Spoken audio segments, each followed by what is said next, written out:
I feel like Boris Johnson spat on my face today with saying that I've lost my brother, 42 years old, on the 11th of April. If he worked as a security on a nightclub, he could have lived if he would have shut sooner. And a lot of you people think if we'd gone into lockdown sooner, then your brother would have been less exposed to. I think that's we don't know that it. We don't know it would have kept him alive, but we do know that bit's completely true. Yes, he would have been less exposed. Yeah, maybe I put that wrong.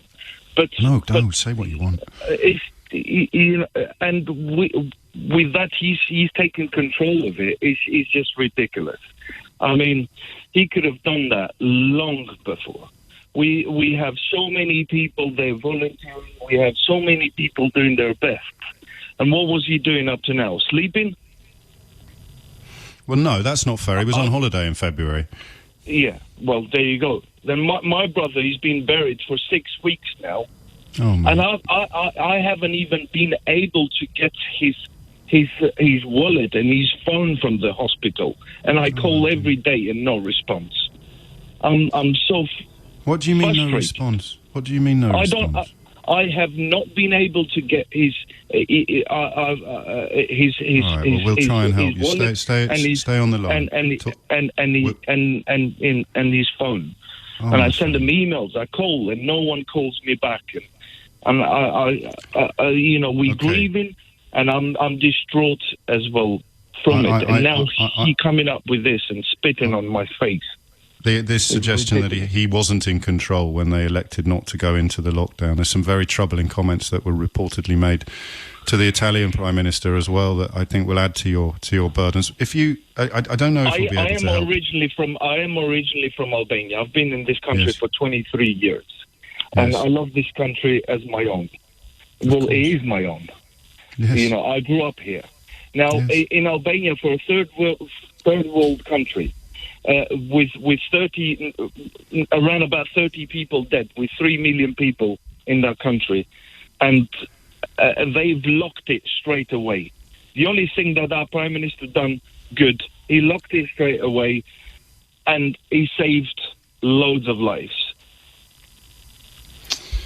I don't want to make a glib comment, but maybe if we'd had more immigration from Eastern Europe, we'd have had a better response to the coronavirus crisis. We could have got some of you into Parliament a little bit sooner. But I'm worried about your brother's belongings. Would you like us to see if we can help? I would love to.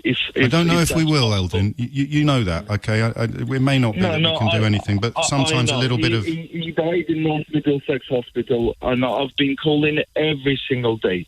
Well, I think the least we can do is try and shine a bit of light. Sometimes a bit of media attention might just focus their minds, because let's not forget they're incredibly busy as well, and they're going through all sorts of problems. But I would have thought. I know you do. Just in case anyone from the hospital is listening. What they're doing.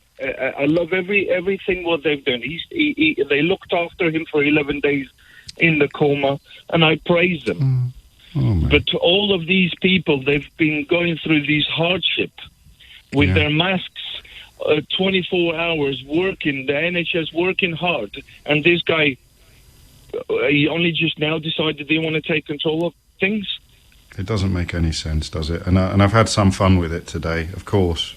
But listening to your story reminds us of the deadly seriousness. My body is shaking, and I feel so offensive. And 50,000 families have been offended.